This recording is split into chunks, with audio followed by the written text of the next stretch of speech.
All right, you guys, happy Wednesday. I know that Tulsi Gabbard just got confirmed, and that is obviously huge political news. But also, you guys, Colleen Hoover just reactivated her Instagram account, and she has apparently deleted all of the photos with Blake Lively. And Ryan Reynolds' school teacher has just reached out to me. Plus, there has been movement in their court case. So, unfortunately, I am so sorry. I regret to inform you that I cannot be a political reporter today. Okay, I have to suspend political news. If you came here for politics, again, I apologize. I've already failed you. But to the rest of us, welcome back to Candace.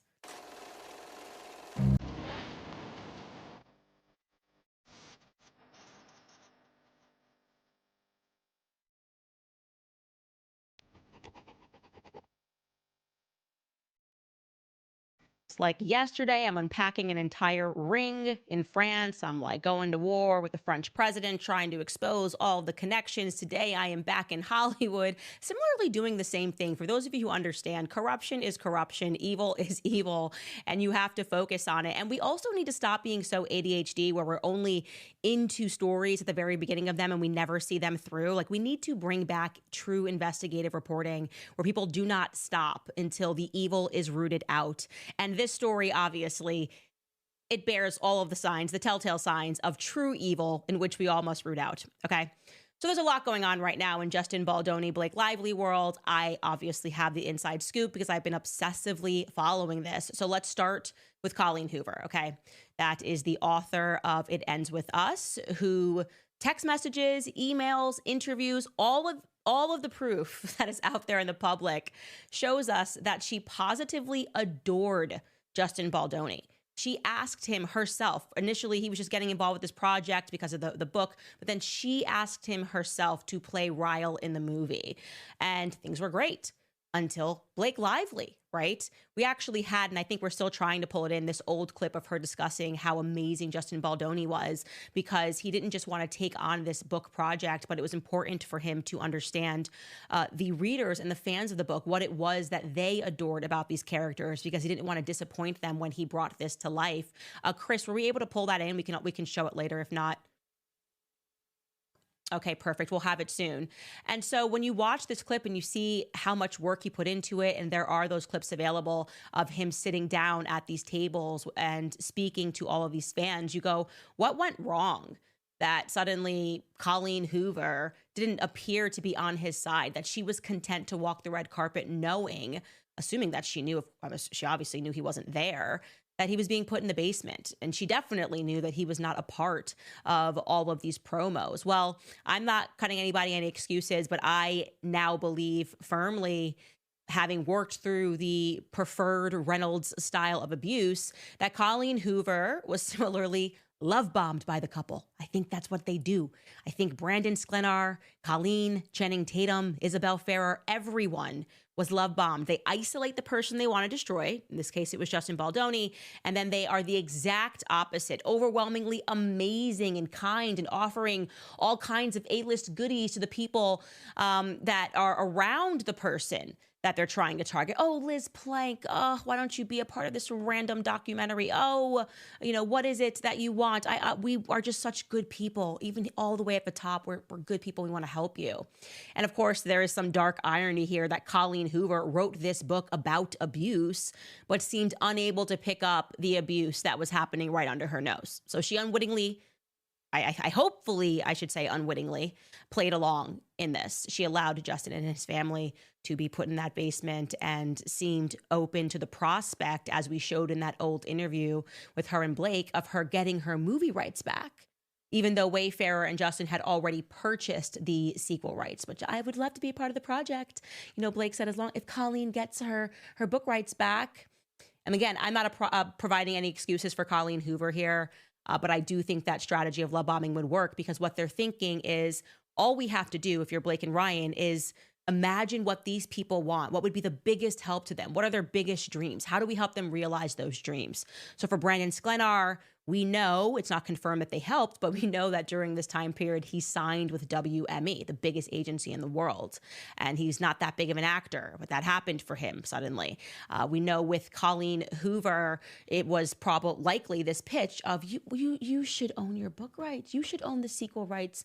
We want to help you do that. Maybe they were going to take a piece of the production company. Who knows? We know with Channing Tatum, it was Gambit, this role that he had dreamed up since he was a child. And they just went along with it. I think all of these people went along with it, not perceiving that there was evil afoot. Okay.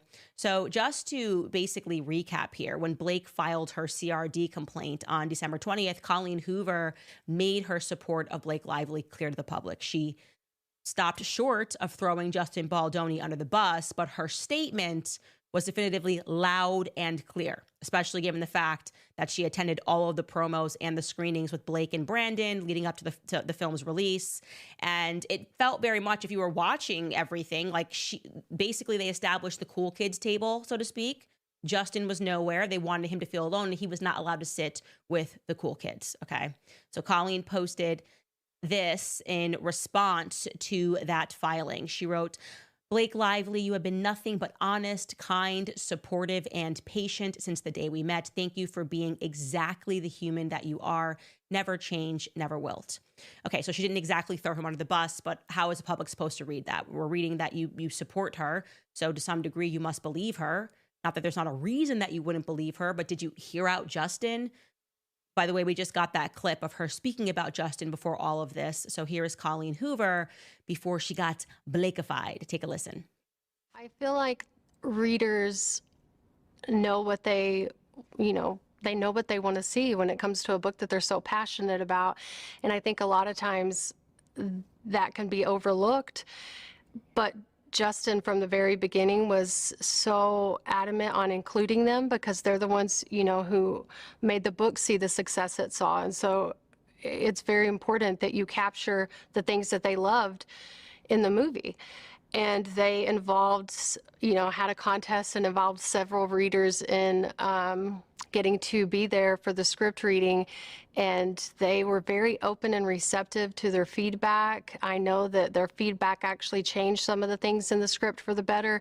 And I just thought that was brilliant. I watched Justin on Jane the Virgin in his role of Raphael, and you love that character. He's so, he's so wonderful. And Justin in general, like, I'm just a fan of his, on his Instagram and his TikTok pages. And it was kind of scary. I was like, no, I don't want to see you get angry. I don't want to see you be mean. But, the whole time that I've been thinking about this movie and who could play the characters, like, honestly, you need someone in the role of Ryle who it's going to hurt when you see them not be who you wish they could be.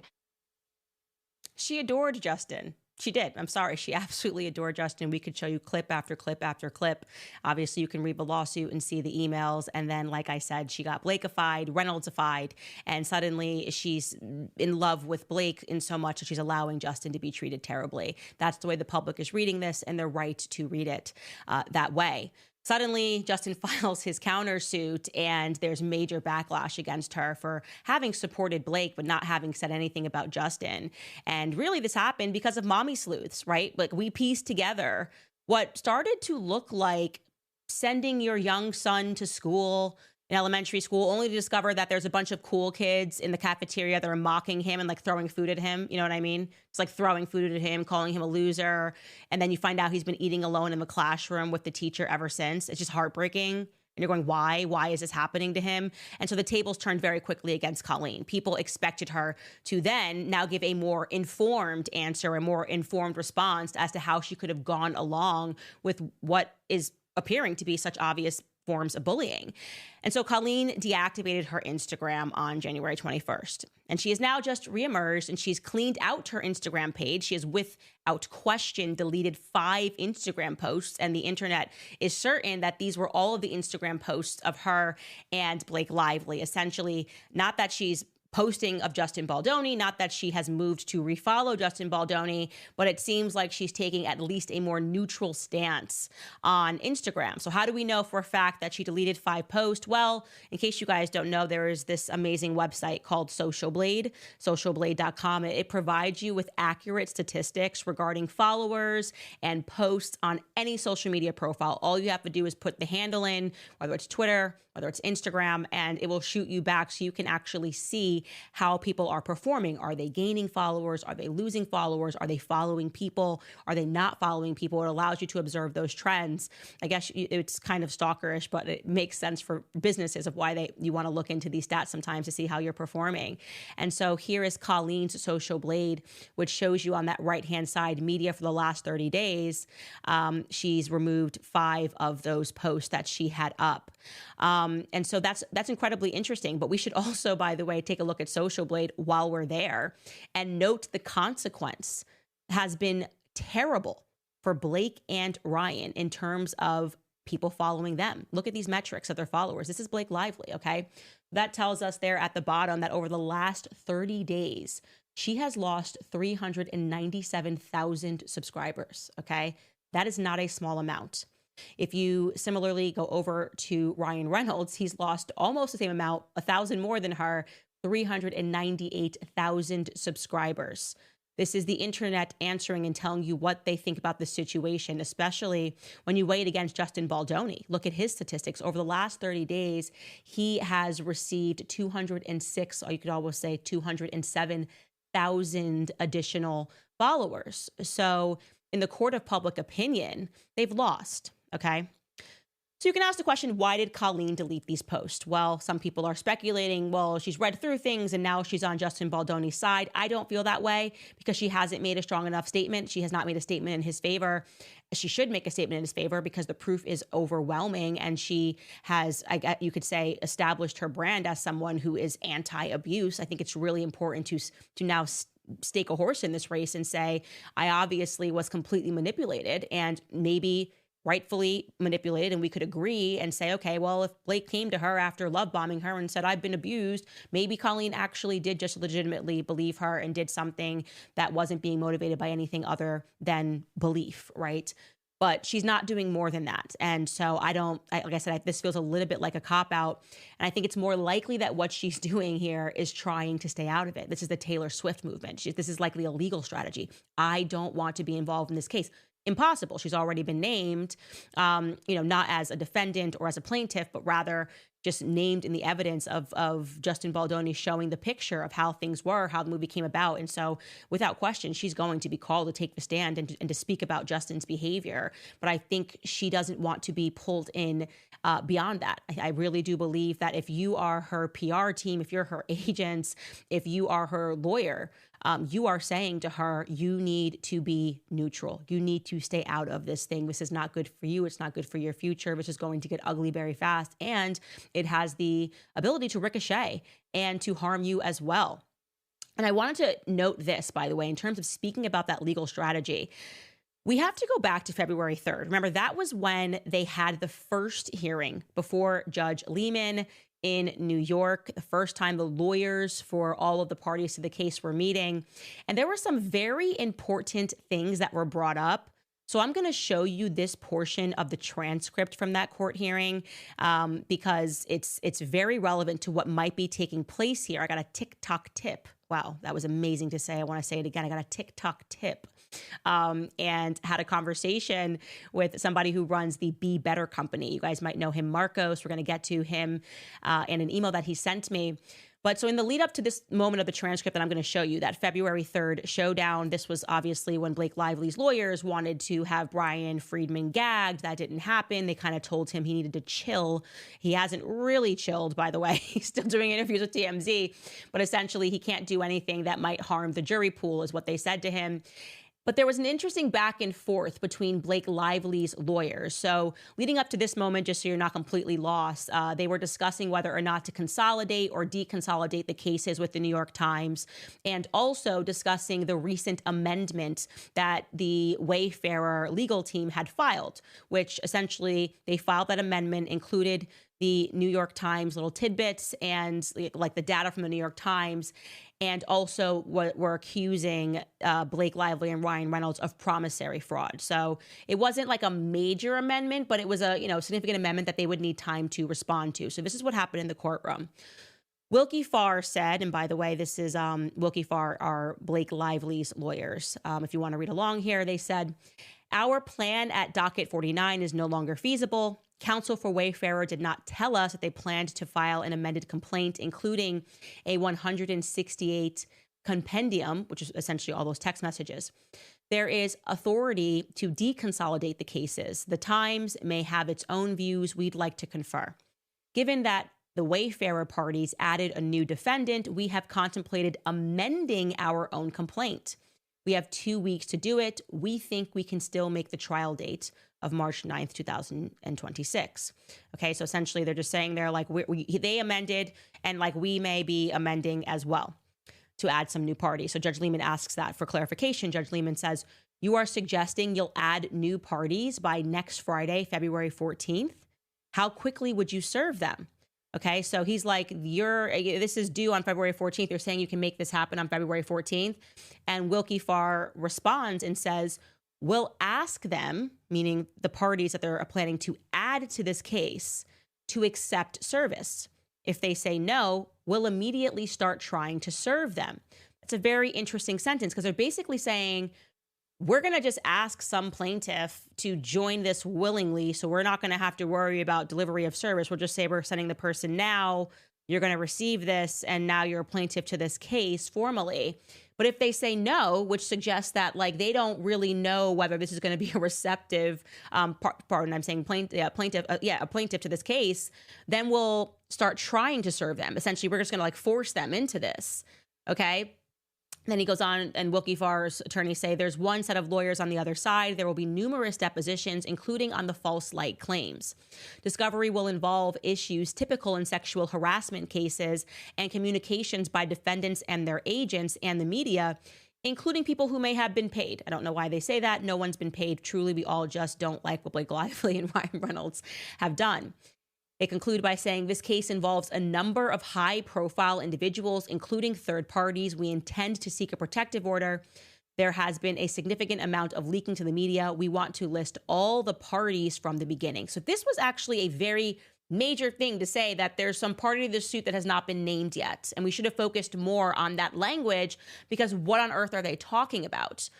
Who's missing? Who's joining in as a potential willing plaintiff to this case?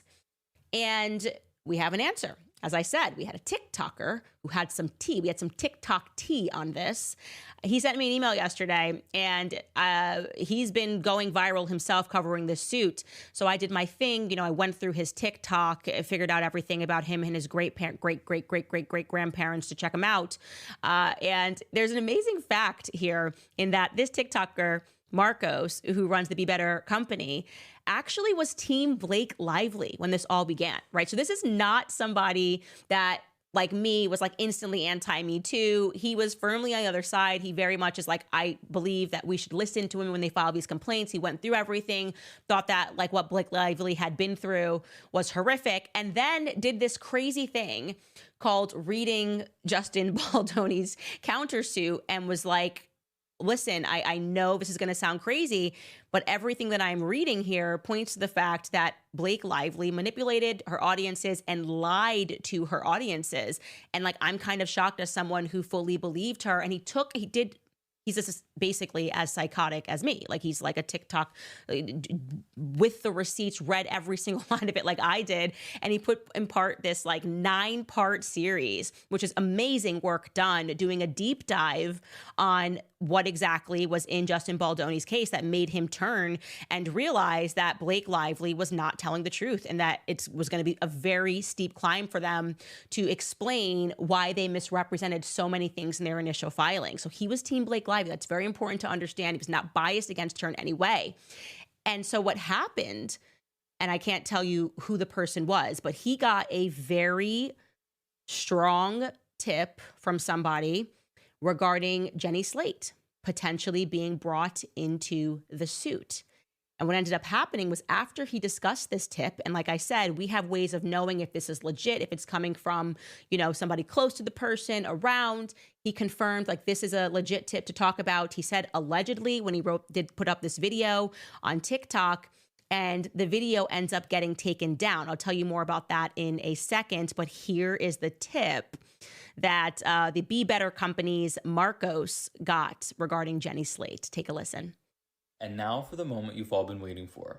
So my source has told me that Lively's legal team is allegedly attempting to amend their filing and add Jenny Slate as a plaintiff to the lawsuit. But Jenny Slate allegedly does not want to be involved in this mess at all. And if she rejects their offer to be made an actual plaintiff in the case, which seems likely, they're likely going to subpoena her anyway and just include her testimony or her as evidence because she allegedly has had some very bad experiences with Justin Baldoni in regard to harassment or being made to feel uncomfortable on set. I think at this point, Lively's team very strongly believes that if they're able to add more women officially to the lawsuit, that the claims will look more legitimate. But at this point, I don't think Jenny Slate or anyone else on the cast really wants to jump aboard the Plantation Khaleesi's yacht that seems to be sinking rather quickly. Plantation Khaleesi is quite the nickname for Blake Lively. So he posts this video and then it gets taken down from TikTok on February 6th, right? And he told me that when he looked into why it got taken down, essentially they received some sort of a legal threat in the background that like they could go after them for something defamatory in the video. So social media companies are not here to investigate. They're not here to be judges and lawyers, but having a lawyer email you on behalf of a client, and if it's an A-list client saying like, we're going to come after you, TikTok, for allowing this defamation to exist on the platform, they're not going to take a risk. They're not going to be like, I'm going to go with Marcos, right? They're going to be like, listen, this person seems like they have a lot of money. They got a lot of power. I'm just going to take this TikTok video down. And that's what happened. And he was infuriated about this. And he essentially started tagging Brian Friedman's team and saying like, hey, if you want like something that you should be looking into and potentially this could happen, you should be subpoenaing TikTok, because if her entire argument is that Justin Baldoni and the Wayfarer team manipulated the press, and she's doing the exact same thing right now, meaning she's upset about TikTokers coming out with information or believing that TikTokers are leaking information, well, then that kind of defeats her own argument. And so Marcos somehow was able to get this video reinstated by basically saying to TikTok, this is ridiculous. This is free speech. He said allegedly. He didn't say like this is confirmed. He said exactly how he heard it as a source. This is what like journalism is called. This is what you do when you report. You get information, you give it to the public, and you give them exactly how you receive that information, which is like, this is allegedly, but it's a strong source. So we should probably, by the way, that's a major, major, major clue here. And everything that I'm seeing indicates that he's right. So that language in that first hearing, we might add a plaintiff. We're going to ask them to accept service, but if not, then we'll just subpoena. It's like, okay, so is the plaintiff willing to do this? Or do you feel like you can get this person to join this suit, or is this person fighting you? We don't know. So that's on February 6th. We should talk about Jenny Slate in general, or why I just haven't even been speaking about Jenny Slate. Like genuinely, I didn't mention her. She played some role in the movie, and she instantly, when Blake Lively filed her complaint, did not mince words. She didn't try to make it seem like she wasn't picking a side. She strongly picked Blake Lively's side. This was a statement she released. She said, as Blake Lively's castmate and friend, I voice my support as she takes action against those reported to have planned and carried out an attack on her reputation. Blake is a leader, loyal friend, and a trusted source of emotional support for me and so many who know and love her. What has been revealed about the attack on Blake is terribly dark, disturbing, and wholly threatening, she added. I commend my friend. I admire her bravery, and I stand by her side. Okay, So the reason why I kind of ignored Jenny Slate and all this is because like I just get vibes from people, and I just felt like that statement was just very theater kid. It was way too much, and it's just like all right, I don't really need to care about this. There's something about her that just registered to me, and I don't say this in like a derogatory way, but just like doing too much. And I could imagine very simply that she got wrapped into this like Blake Lively spell of just like, I'm gonna be the most amazing person. The fact that she like called her like an emotional support puppy, like one of these people on like on a plane who's like, I can't fly without my puppy, you know? I just was like, it's too much. It's too much too fast. And I just didn't think it was relevant to looking into everything. But I will say, it is likely that similarly, she was under this spell of the Reynolds family and she wanted to feel like the A-list love, like she just wanted to hang out with them 1 degree closer to Taylor Swift. Who knows, maybe Taylor Swift even sprinkled a little glitter on her at a concert. We don't know what the connection is there, but she probably believed Blake Lively, and Blake Lively has proven, Ryan Reynolds has proven to be actually the smartest in the room and was likely manipulating her. And it is likely, this is my guess, that Blake and Ryan have messages with her, because if she's that dramatic in a release statement, she probably was even more dramatic in like just being the friend that supports your friend, even when you know you're lying. Like women lie to each other. Like we have to be honest about this. This kind of gets into when I was going over like the fat acceptance movement, and you would see like pictures of people like Lena Dunham wearing a bathing suit and like a bunch of women in the comments being like, you look amazing. And it's like, okay, why are we doing that? Because we want to make each other feel good. That's like what women do. We just want to be the emotional support to your friend. Like, you know, maybe her outfit doesn't look great. And she's like, how do I look? You're like, you look so hot. You know, you look amazing.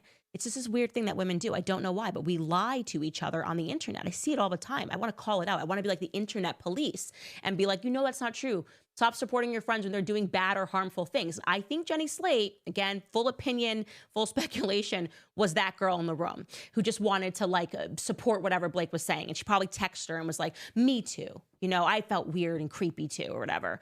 So Blake and Ryan are all out of cards, and they've got nothing to prove this right now. And they're like, could we get Jenny Slate, the friend that nodded her head and said yes to everything to us, to join this lawsuit, to give it just a little bit more of a punch? Like, no, it was two of us that felt that we were harassed on set sexually. Like, you know, Justin Baldoni was just so into Jenny Slate too, so into me. Also, he wasn't into me because I'm also accusing him of treating me fat, but don't worry about how those two things cancel each other out in this lawsuit.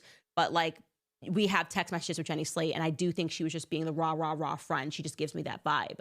So it's interesting. It's very interesting to consider her as a potential piece of this. Again, he's saying allegedly. I know nothing of this. I was not contacted by anybody potentially in Jenny Slate's orbit, but we can begin to look at what just happened, okay? So on February 10th, 2 days ago, Blake Lively's team, having just told them on February 3rd, like, we're going to add new people, we're going to amend our complaint, and we're going to add some new plaintiffs and maybe try to serve them, then filed 2 days ago for an extension. They're like, actually, we're not going to be able to make that amendment due date of February 14th. So I'm showing you what they filed, and I'm just going to take you to the relevant points. Their lawyer wrote to Dear Judge Lehman, February 14th, 2025 is the original default deadline for Ms. Lively to file her amended complaint. As a matter of course, in relation to responsive pleadings of Wayfarer Studios, LLC. Then they go on to say, Ms. Lively respectfully submits that an extension for filing an amended complaint as a matter of course to March 5th, 2025 is warranted. So essentially, this is due February 14th. We're asking you to extend until March 5th. And then the reason she lists here for why she needs that extension is bizarre. She says, the modest extension will allow for Ms. Lively to address the extensive new facts and claims at issue in this litigation.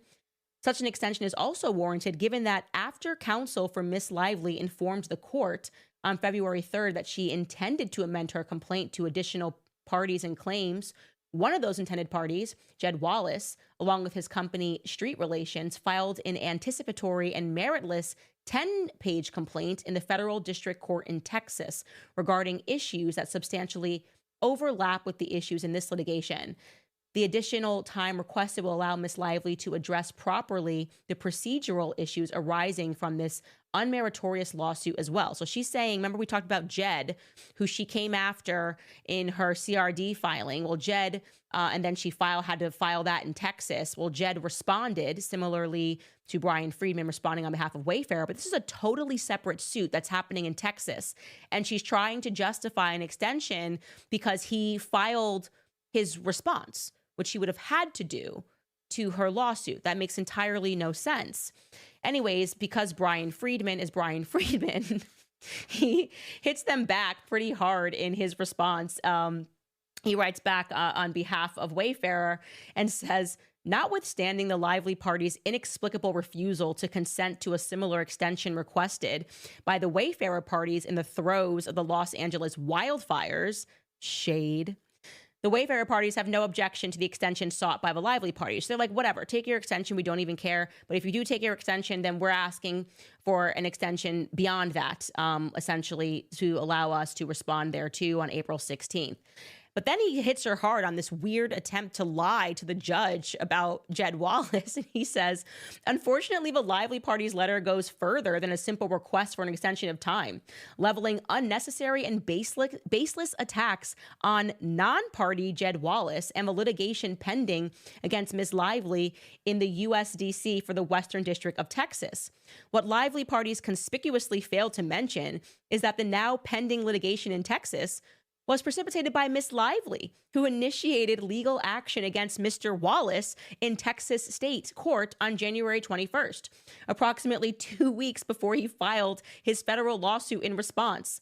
While the Lively parties now claim that Mr. Wallace's Texas actions suffer from serious issues with respect to jurisdiction, in Miss Lively's verified petition seeking a pre-suit deposition of Mr. Wallace, Ms. Lively acknowledges that the jurisdiction in Texas is proper given Mr. Wallace's domicile. So he's like, I have no idea why she's lying to the court. And then he attaches her initial petition in Texas, which is just so embarrassing, right? It's the same tactic that they're doing over and over again of trying to manipulate the courts to get what they want, thinking that people are not going to keep receipts. Like, hi, have you met Brian Friedman yet? I know I haven't, but I wouldn't try this game. I wouldn't try trying to manipulate Judge Lehman and trying to tell him, I need this extension because this guy Jed did this crazy thing and filed somewhere where he doesn't have jurisdiction, as if Brian Friedman's not going to pull up and be like, actually, you established his jurisdiction. You filed first in Texas and he's replying. And by the way, he's not a party to our case here in New York. That's what Brian Friedman did. He's just a savage. Brian Friedman is actually my spirit animal. Anyways, Judge Lehman responds to this order and he slaps down. He just slaps her down. I don't know what else to say. Probably because he probably doesn't take kind to just being manipulated. You know, you should have just been like, I want an extension because I don't have any proof. I need to potentially, allegedly, kind of try to get someone to join this suit. Please, Colleen Hoover, didn't you see something? Did you see him look at my butt? I don't know. I don't know. Can somebody please just join in? Maybe young Lily Bloom, Elizabeth Farrer, did you see something that you didn't like? Like she's trying. They're essentially trying to lobby someone to give this thing some teeth. And so this is the judge's order. He comes back and he says, order granting in part and denying in part the letter motion for the extension of time to file. He added 1 day. So it's supposed to be February 14th. That's a Friday that their amended filing was due. He bumped it to February 17th, which is a Monday, which is also a holiday. So I think it's still February 14th. I don't know, but which would be over the weekend, that would be the first Monday. And so, yeah, he gives an answer. The Lively parties have not offered good cause for any further extension. And so maybe you just shouldn't have lied about why you needed the extension, because that's not a good cause to talk about what's happening in Texas. It has nothing to do with this case. So completely shut down. All right, guys, I got to get to talking to you about Ryan Reynolds' teacher emailing me. Okay, that it's interesting. It's very interesting. Before we do that, got to throw it to some of our sponsors. Home Title Lock, first and foremost, because did you know that American homeowners nationwide have over $32 trillion in equity and cyber criminals are targeting it with a growing scam that the FBI calls house stealing. So scammers can now transfer your title out of your name using a one-page document that they file at the county.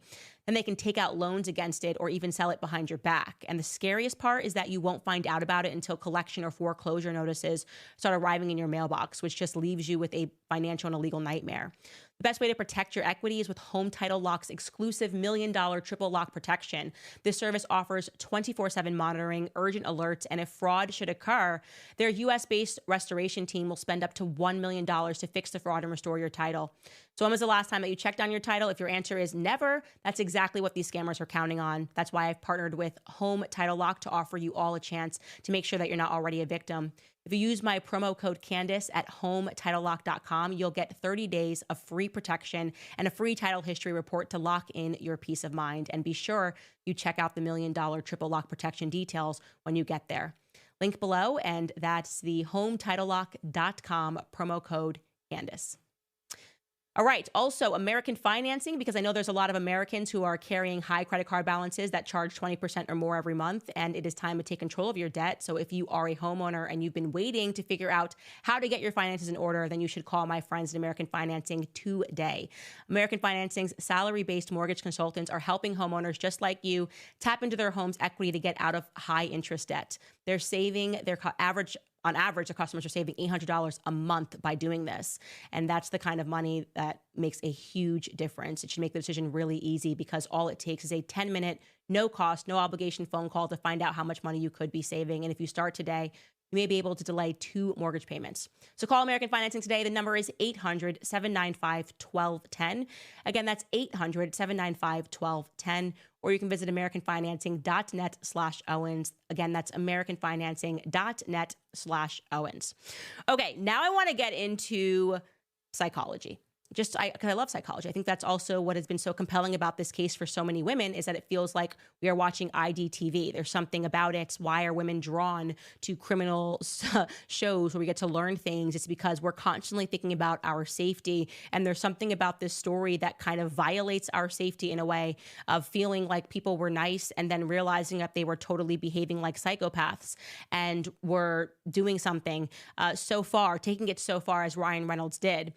So anyways, we are learning some new things about Blake and Ryan because the internet just keeps on digging and just keeps on finding stuff. And there was an interview that many of you tagged me in that resurfaced a couple of days ago.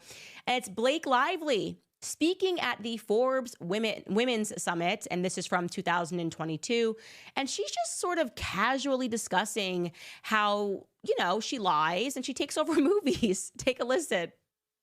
I would show up on a set. I knew that they just wanted me to show up and look cute and stand on a little pink sticker where I'm supposed to go and say what I'm supposed to say. But I also knew that that wasn't fulfilling for me, that I wanted to be a part of the storytelling, that I wanted to be a part of the narrative, whether that be in the writing, in the costume design, in creating the character.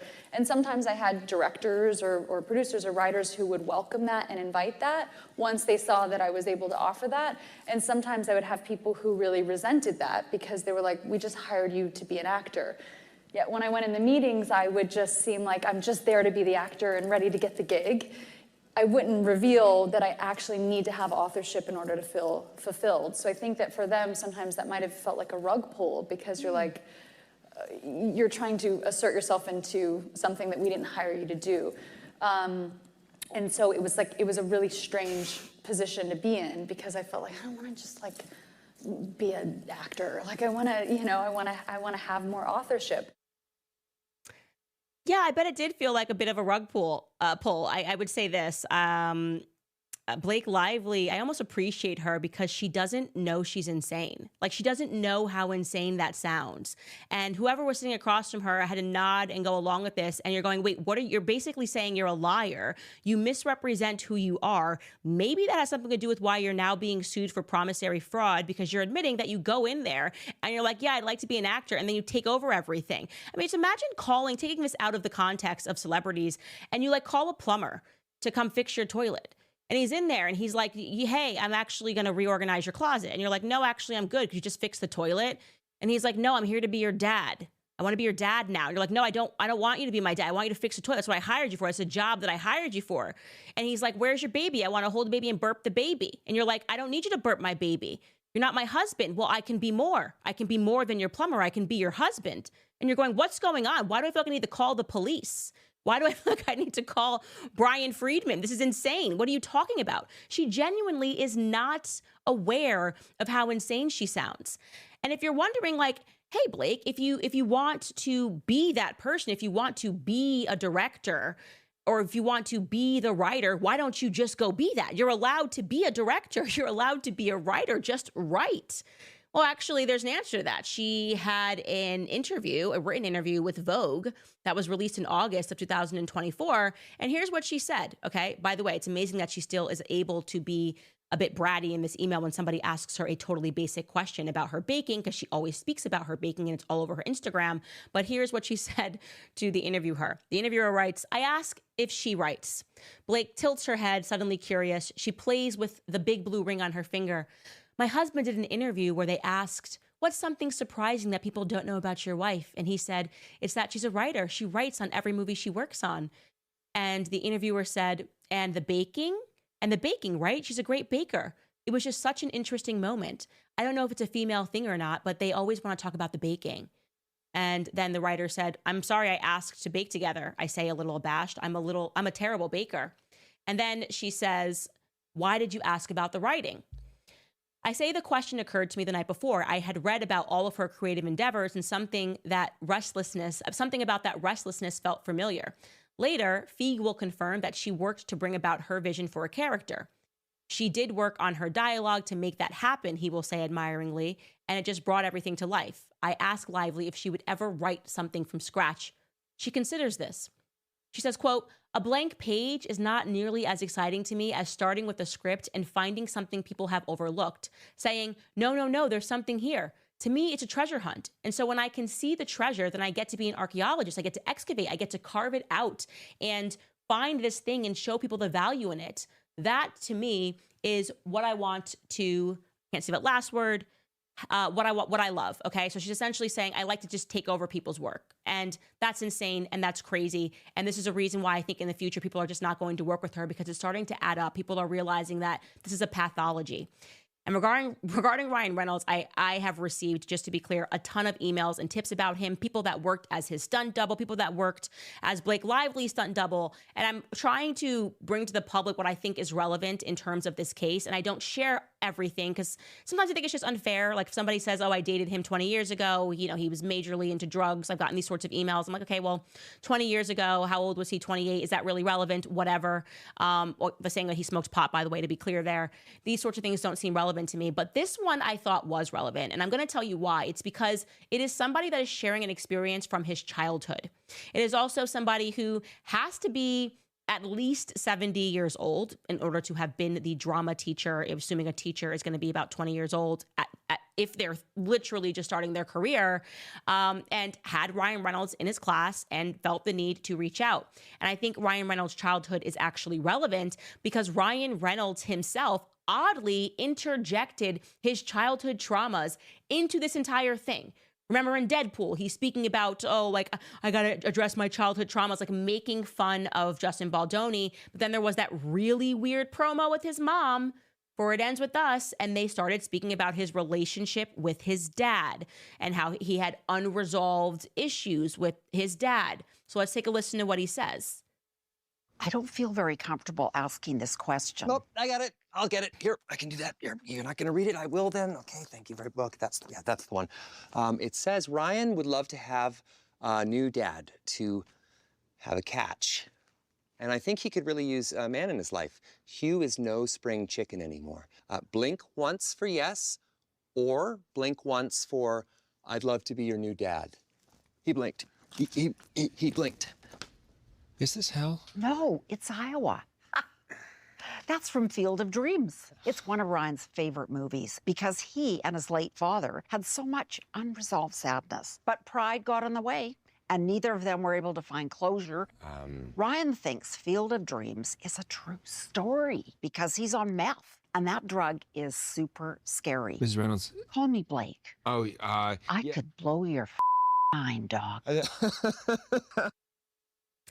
Okay, so it was very weird. And like I told you in past interviews, Ryan has spoken about this like relationship with his father, and that's the reason why he's so insane and controlling. He's spoken about how it made him a bit of a control freak because his dad used to yell or whatever. Seems very clear if that's a circumstance, Ryan is kind of becoming, maybe taking on some elements of his father. But this message arrived in my box, and it's about his first drama teacher from when he was 13 years old. And I think it's interesting to share. And again, this is going to be a much older person. I think that's relevant because there are two people who always tell the truth, and that's senior citizens and toddlers. They just get to a place where they just constantly are telling you the truth about everything, and they don't care what anybody has to think about it or say about it. And so this individual wrote this. I'm cutting off the person's name, obviously, because I'm afraid Ryan Reynolds will go after him. It came in from Alberta, Canada. He said, "It may be an odd thing. I was his first acting teacher. True. Summer 1989, he was 12. His parents had gone on a vacation, so grandparents he was left with had him for 3 weeks, as I recall. After a week, they enrolled him in my classes, essentially, as I found out, because they needed a break from him. Within the first 3 days, I had had enough. The other kids had had enough, and their parents were complaining because everything was about him. Self-centered, loud, sneaky, obnoxious, narcissistic, unkind, and deceitful. I spoke to the grandparents that he needed to abide by the expectations, or I'd punt him and give them a refund. The next day, same old, so I kicked him out. 2 days back with the grandparents, they begged me to take him back, so I set on a couple of conditions. I drew up a quote-unquote contract, essentially reiterating the initial expectations, but adding some behavioral things that I had noticed that needed to be addressed. And he had to write an apology letter to the class and either read it to the class or memorize it and present it to the class like a script. And if the other students said no, then no it would be. But I did hold the final say. I work with kids in mental health. I have for decades. This was nothing new to me. So he returned. The kids were a bit shocked, but he was on probation. And then he was asked, Ryan, is there something that you'd like to say to other students here? Yes, if I may. He got up, audience of 15 plus kids, paper in hand. He glanced down at it, started to read it, then stuttered, cleared his throat, swallowed, then started without the paper. Tears started to well in his eyes. I'm so sorry that I, heavy breathing, selfishly stole time from you all as Mr. David was trying to teach us all about acting, and I made it about me. And I just want to say that I will do my best to listen and will try really hard not to interrupt. Tears now. And it's just that nobody really listens to me. So sniff, I will try my best to be better. Sorry, full tears. The kids were on their feet, over to give him a hug, etc. Can he come back to our class, please? So I said yes. A few minutes later, he passes by me and under his breath utters, I was acting. Like, it's very scary. I don't know. So I stopped him from walking away and I whispered, I know. I guess he had learned something, but there was a streak in him. I wouldn't trust him. I didn't know if it was evil, insecurity, a ton, fear, psychopathy, arrogance, or just a sociopath, but he was 12. He never says he took an acting course. He turned 13 in October. He had the it factor. I think I still have his first headshot in a box somewhere with 100 other kids that I taught. I just felt like I should share that. I don't know. That one, for some reason, to me, first off, hits the fact that there is some issues in his background or whatever, which he has admitted in these weird skits. But the other thing was just the ability to switch on and to have a teacher who has a background in mental health, which I was able to confirm, believing that there was some sort of a pathology that was driving that and that he's had that for a very long time. Interesting enough to share, weird. And I just feel like that's creepy to be crying in front of class and turn teacher and be like, I was acting. Everything that you just saw was not real. It's just giving serial killer dressed as an actor. I'm not saying Ryan's a serial killer. I'm just saying if he wasn't an actor, where would Ryan be? That's all I'm saying. So anyways, that is enough about that. Also, we have A Simple Favor, which is coming up soon, coming out.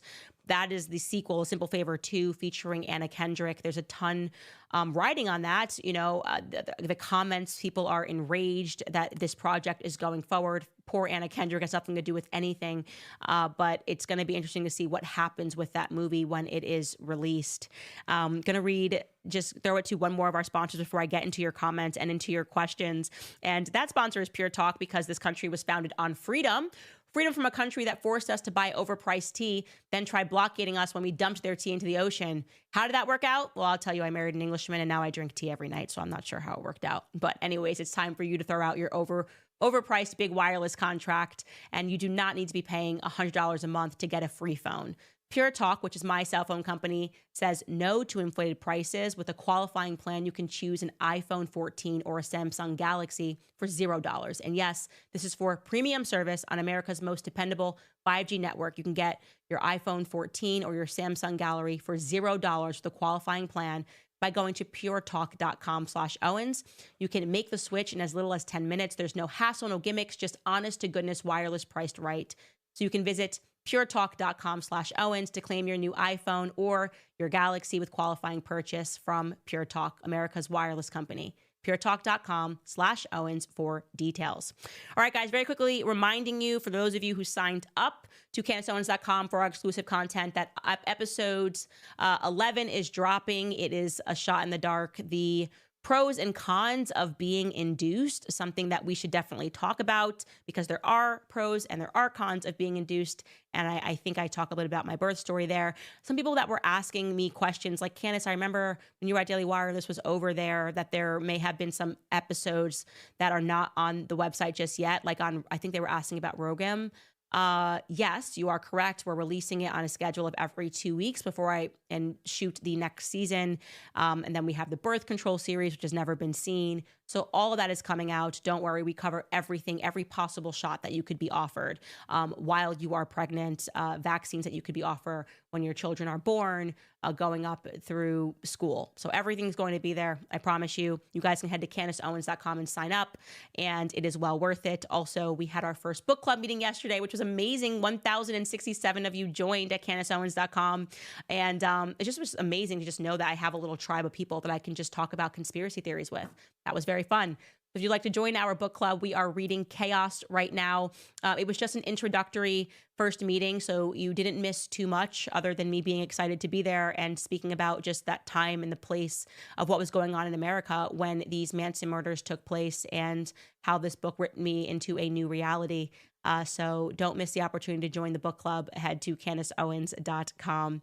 Let's see what you guys are saying. Christina says, please capitalize on all your new followers, Candace, and reshare the Balenciaga or re-highlight it or draw attention to it, anything. There are so many who aren't aware of the evil of that brand. So much love for your hard work. Listen, girl, I am capitalizing, forget Balenciaga, all of Paris right now in our Becoming Brigitte series, which actually includes these brands. LVMH, we've talked about already. I have not yet gotten to Yves Saint Laurent, and it is insane when you learn what's going on with these brands. It wasn't just Balenciaga, and I should have saved that. You're right, highlighted that on my reel, but there's so much more to talk about. And if you guys are not yet invested in the Brigitte Macron series, you should be. It's really amazing. I hate to say that as my own work, but it is something that I was so drawn to, and it actually isn't my own work. That's kind of the point. You know, I'm just presenting what was the work of Xavier Poussard, but it is all interconnected. I am telling you guys, and just being shocked at the level of deceit that a government can execute upon the people, similar to our theme of the book club. It wakes us all up in a way that I think brings us all together. It's really important stuff. Max writes, it's after 8 a.m. Thursday now. My mornings and weekdays are Michael Knowles, Matt Walsh, and then Candace. Just so you know, I am so much better than Michael Knowles. And when you go there, you tell him that I said that. I'm just kidding. That's all love. Michael Knowles is actually the godfather to my child. This is like, the Catholic gang. Love Matt Walsh. Love his family. Love Michael Knowles. He writes, can't wait for you to visit Australia. We have a gap in conservative thought since Tucker was here last year. I think you're trying to say, bless you. I can't wait to be there either. And it's going to be quite a big thing if we win in the Supreme Court of Australia, the High Court of Australia. Yuka writes, God bless you from Japan. I just visited Tokyo earlier last year. It was October of last year. She writes, appreciating all that you do for speaking out on the truth and the corruption of the world. Tokyo is a wonderful place. I had a great time in Tokyo. Definitely a memorable trip that I had been wanting to do my entire life. Becca writes, God bless you for your work. It always keeps me entertained during my daughter's nap time. Top tier journalism. Thank you, Becca. Irma de Santiago writes, thank you for supporting Justin. Please promote the release of his movie. His cut deserves to be seen. He hasn't released it, so I can't promote it, but I have promoted everything else that Wayfarer has in the works, particularly I think it's Eleanor the Great with Scarlett Johansson. I intend to go see that movie. So other than that, though, I don't know what else I could be promoting of him other than justice for Justin Baldoni. Tanya writes, God bless you, Candace, for speaking the truth about Gaza and for being a good human. Thank you so much. Yes, I use my platform to speak out about what's happening in Gaza because I'm not okay with what our government is doing, how our government has engaged in this. Left and right has been deceitful to the people, and we are being lied to by the mainstream media about what the Gazans have gone through and have been going through for a very long time. Caroline York writes, is Gaza the biggest transaction ever? Are those climate disasters related with the smart cities more control? I love Melania. She's the best. Thank you, Candace, for everything. Christ is king. Yes, treating human beings like real estate. I believe that this was all a part of the plan, including October 7th, given the commentary that we can go back and watch Bibi Netanyahu before October 7th ever took place, of him saying that we need to deliver a pain that is so hardcore to the Palestinians that they won't want to return. And to hear him say this stuff and say cut off the cameras lets you know that this is like everything that we're watching right now is just a show. And this was always the final intention, I think, to simply ethnically cleanse the region, and I'm not okay with it. Reality T writes, this is wild. Thank you, Queen Candace. We have literally left the circus and entered the zoo. At least at the circus, the animals are trained. Also, did Khaleesi's dragon unalive her in the end? You know, it didn't end well. Her lover actually unalived her in the end. And that's not, I don't want that for her. Actually, we should not even think about that because Ryan Reynolds makes me very nervous. He makes me very nervous. Can't explain it. I am unnerved by Ryan Reynolds and his behavior throughout all of this, seeing and reading his text messages. It's like got a little too close to the celebrity fire. By the way, prediction, Taylor Swift is now going to disappear. She's going to disappear. And I hope that Brian Friedman calls her because I'm telling you, she had more involvement than she is letting on. She's not innocent in this. I just am reading the tea leaves there. And I think that she helped them significantly. And if she gets subpoenaed, it's going to be very problematic for her and her brand. Anyways, you guys, that is it. We will see you guys tomorrow. We'll be jumping back into the Becoming Brigitte series. It is not too late to start that series. I am telling you, it is extremely compelling. You'll be into it. Also, if you want to support us, you can now buy Make Him a Sandwich, my sophomore book. Super exciting. You can just head to CandaceOwens.com and you will get a discount if you get it now while it's on pre-sale. Better to buy it now when it's cheaper than when it's full sale, right? Totally agree. All right, guys, see you tomorrow.